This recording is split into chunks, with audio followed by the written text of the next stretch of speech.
Hello, I'm Vincent Ondineco here at Haven Humane. And here's the class of kittens. Here are some of my classes. Hey, settle down, class of kittens. Class, settle down. It's alright, little ones. Don't be afraid. I'm your new teacher. Vincent Ondineco. I'm your new teacher, Vincent Ondineco. Yeah.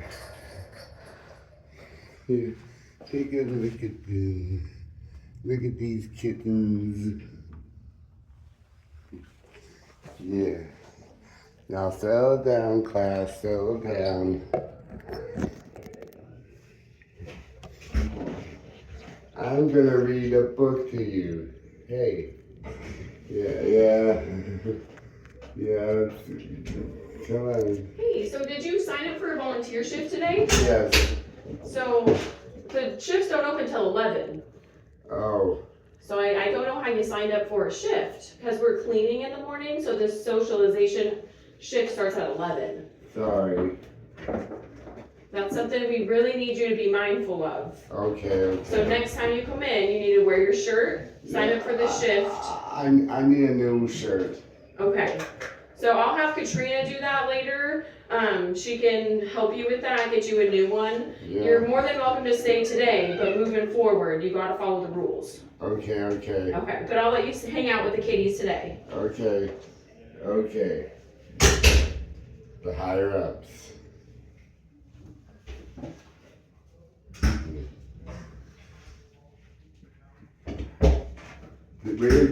I'm gonna read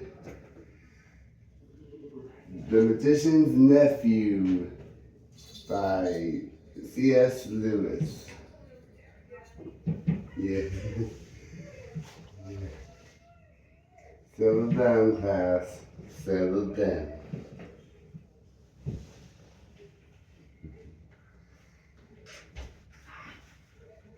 Chapter 14. The Planting of the Tree. Well done, said Aslan in a voice that made the earth shake.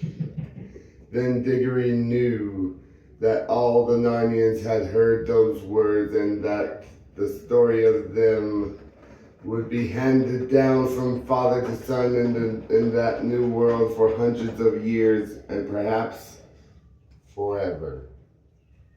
But he was in no danger of feeling conceited, for he didn't think about it at all now that he was face to face with Aslan. That's my backpack.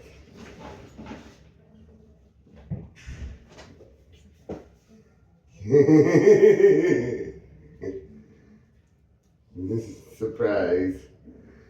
It's all right.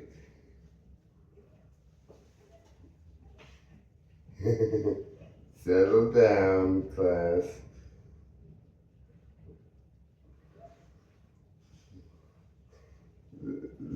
This time he found he could look straight into the lion's eyes.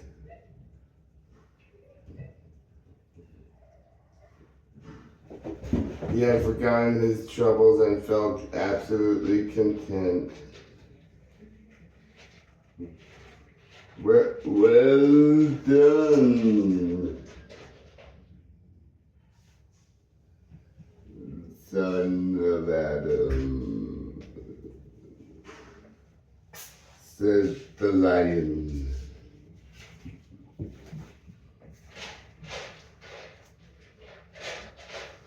Again, for this fruit you have hungered and thirsted and wept. No hand but yours shall sow the seed of the tree that is to be the protection of Narnia. Throw the apple toward the river bank where the ground is soft. Diggory did as he was told. Everyone had grown so quiet that you could hear the soft thump, where it fell to the mud. It is well thrown.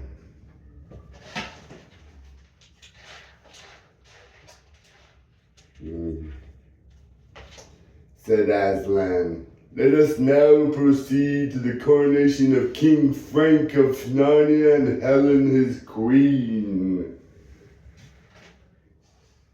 The children now noticed that these two, for the first time, they were dressed in strange and beautiful clothes, and from their shoulders rich robes flowed out behind them to where 4 dwarves held up the king's train and 4 river nymphs the queen's. Their heads were bare, but Helen had let her hair down, and it made a great improvement in her appearance. But it was neither hair nor clothes that made them look so different from their old selves. Leave the camera alone, kitty. It's alright. Yeah. Careful. Yeah. I know it's interesting. It's my phone.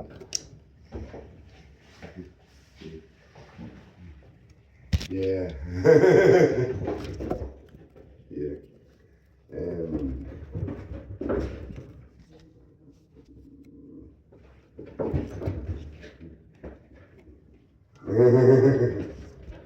Hey, be gentle with them.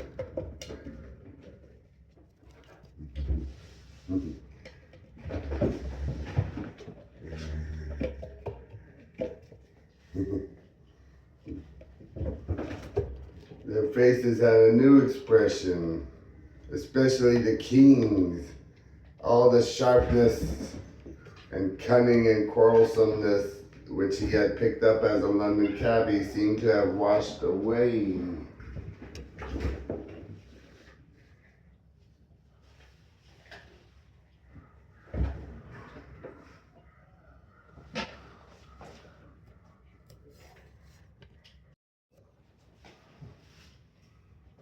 And the courage and kindness which he had always had were easier to see. Perhaps it was the air of the young world that had done it, or talking with Aslan, or both. Upon my word, whispered Fletch to Polly, my old master has changed nearly as much as I have. Why, he's a real master now. Yes, but don't buzz in my ear like that, said Polly. It tickles so.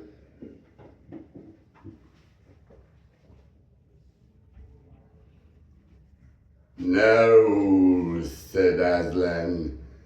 Some of you undo that tangle you have made with those trees, and let us see what we shall find there. Diggory now saw that where 4 trees grew close together, their branches had all been laced together or tied together with switches so as to make a sort of cage.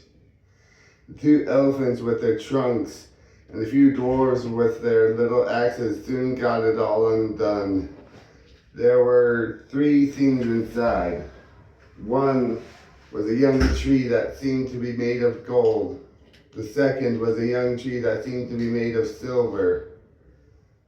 But the third was a miserable object in muddy clothes sitting hunched up between them.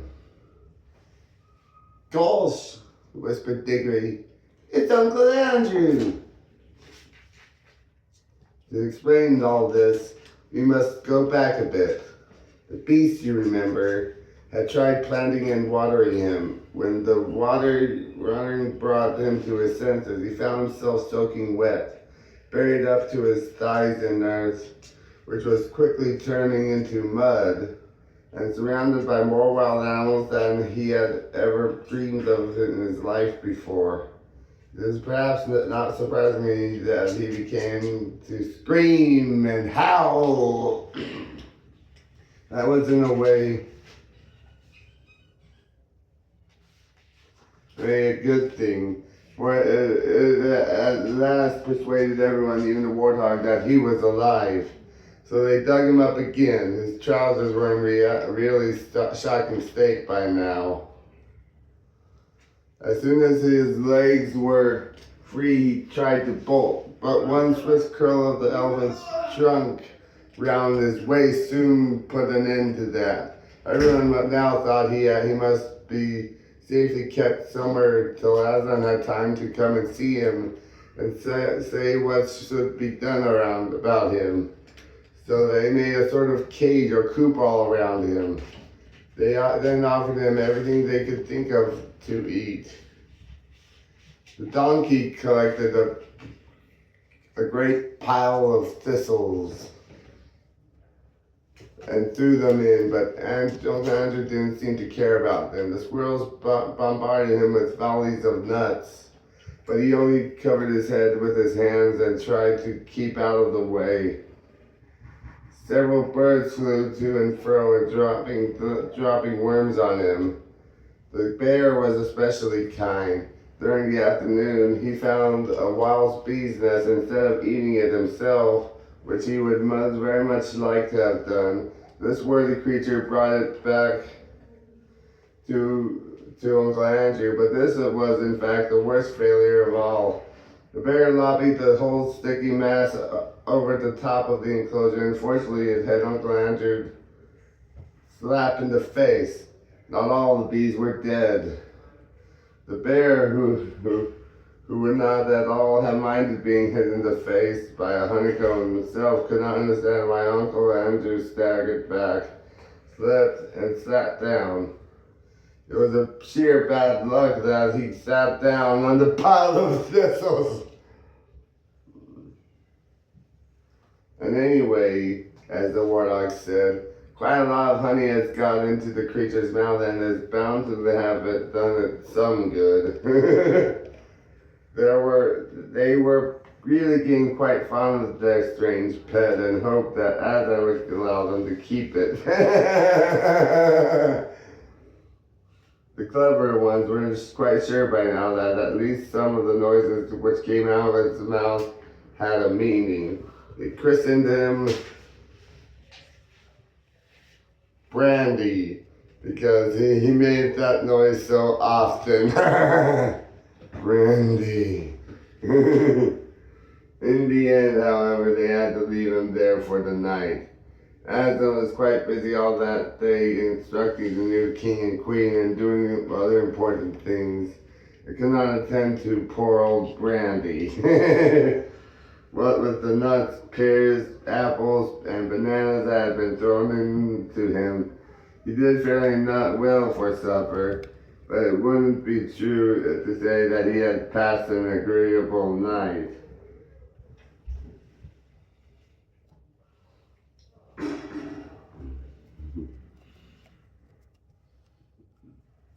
"Bring out that creature," said Aslan. One of the elephants lifted Uncle Andrew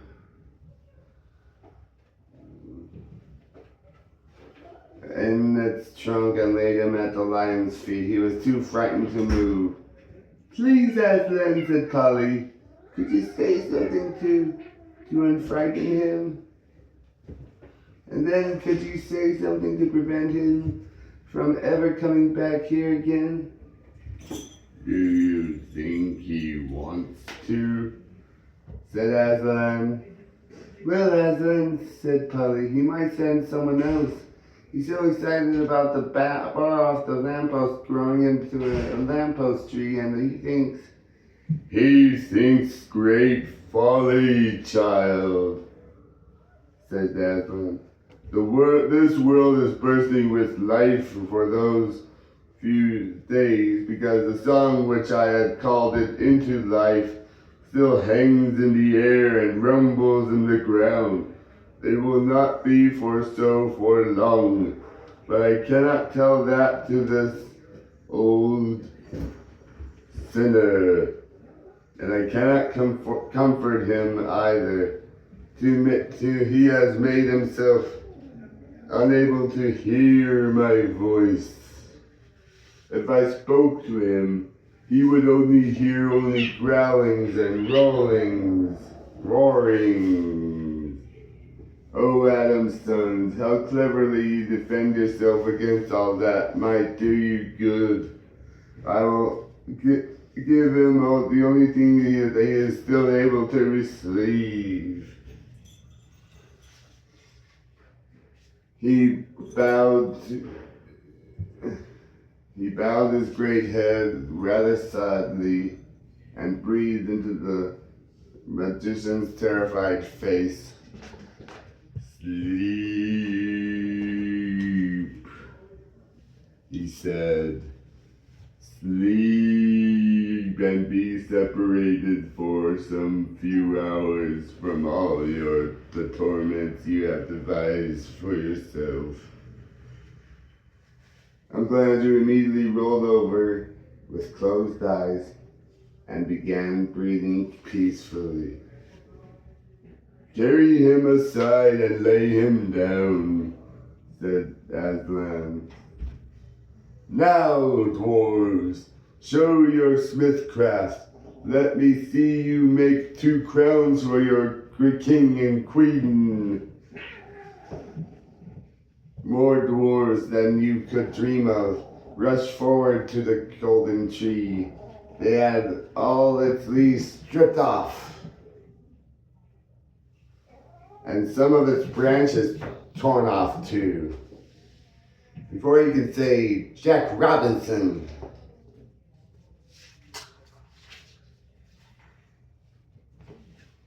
and now the children could see that it did not merely look golden, but was of real soft gold. It had, of course, sprung up from the half-sovereigns which had fallen out of Uncle Andrew's pocket when he turned upside down, just as the silver had grown up from the half-crowns. From nowhere, as it seemed, piles of dry brushwood for fuel, a little anvil, hammers, tongs, and bellows were produced. Next moment, how those dwarves loved their work. The fire was blazing, the bellows were roaring, the gold was melting. The hammers were clinking. 2 moles whom Aslan had set to dig, which was what they liked best.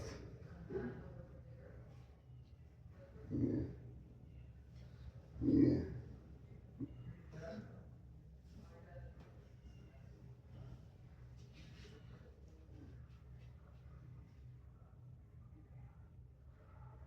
Earlier in the day, poured out a pile of precious stones at the dwarves' feet.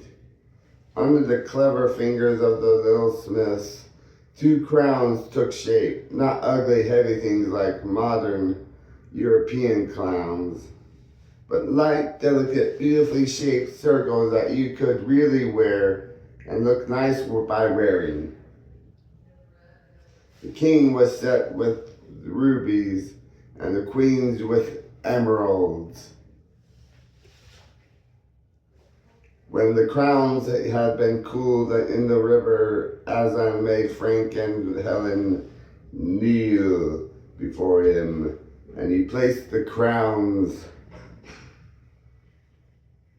on their heads. Then he said, "Rise up, king and queen of Narnia, father and mother of many kings that shall be in Narnia, and the Isles and the Arkenland. Be just and merciful and brave. The blessing is upon you." Then everyone cheered and or bayed or neighed, or trumpeted or clapped its wings, and the royal pair stood looking solemn and a little shy, but all the nobler for their shyness. And while Diggory was still cheering, he heard the deep voice of Aslan beside him saying, "Look."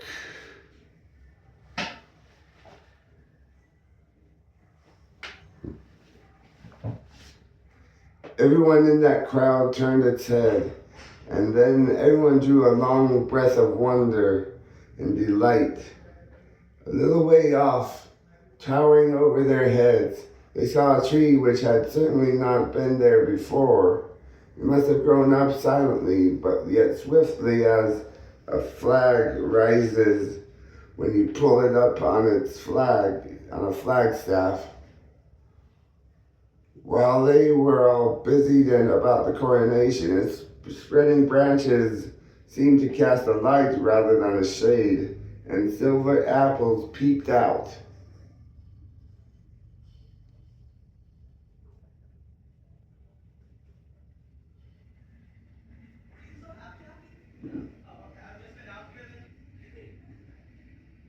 Like stars from under every leaf, but it was the smell which came from it, even more than the sight, that had made everyone draw in their breath. For a moment, one could hardly think about anything else. "Son of Adam," said Aslan, "you have sown well, and you, Narnians, let it be your first care to guard this tree, for it is your shield. The witch of whom I told you has fled far away into the north of the world. She will live on there, growing stronger in dark magic. But while that tree flourishes, she will never come down into Narnia. She dare not come within 100 miles of the tree, for its smell, which is joy and life and health to you, is death and horror and despair to her." Everyone was staring solemnly at the tree, which, when Aslan suddenly swung around his head, scattering golden gleams of light from his mane as he did so, and fixed his large eyes on the children. "What is it, children?" he said, for he caught them in the very act of whispering and nudging one another. "Oh, Aslan, sir," said Diggory, turning red, "I forgot to tell you. The witch has already eaten one of those apples, one of the same kind that tree grew from." He hadn't really said all that he was thinking, but Polly at once said it for him. Diggory was always much more afraid than she of looking a fool. "So we thought, Aslan," she said, "that there must be some mistake, and she can't really mind the smell of those apples." "Why do you think that, daughter of Eve?" asked the lion. "Well, she ate one." "Child," he replied, "that is why all the rest are now a horror to her. That is what happens to those who pluck and eat fruits at the wrong time in the wrong way. The fruit is good, but they loathe it ever after." "Oh, I see," said Polly. "And I suppose because she took it in the wrong way, it won't work for her. I mean, it won't make her always young and all that." "Alas," said Aslan, shaking his head, "it will. Things always work according to their nature. She has won her heart's desire. She has unwearying strength and endless days like a goddess. A length of days and with an evil heart is only length of misery, and already she begins to know it. All get what they want. They do not always like it." I nearly ate one myself, Aslan, said Diggory. Would I? You would, child, said Aslan. For the fruit always works. It must work, but it does not work happily for any who pluck it at their own will. If any Narnian, unbidden and stolen an apple and planted it here to protect Narnia, it would have protected Narnia, but it would have done so by making Narnia into another strong and cruel empire like Charn, not the kindly land I mean it to be. And which tempted you to do another thing, my son, did she not? Yes, Aslan. She wanted me to take an apple home to Mother. Understand, then, that it would not have healed her, not to your joy or hers. The day would have come when both of you and she would have looked back and said it would have been better to die in that illness. And Diggory could say nothing, for tears choked him, and he gave up all hopes of saving his mother's life. But at the same time, he knew that the lion knew what would have happened, and that there might be things more terrible even than losing someone you love by death.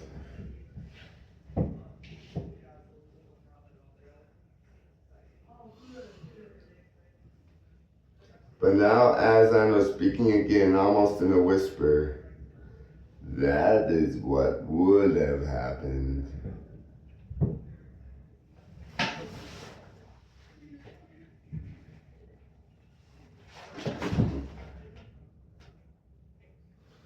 Child, with a stolen apple. It is not what will happen now.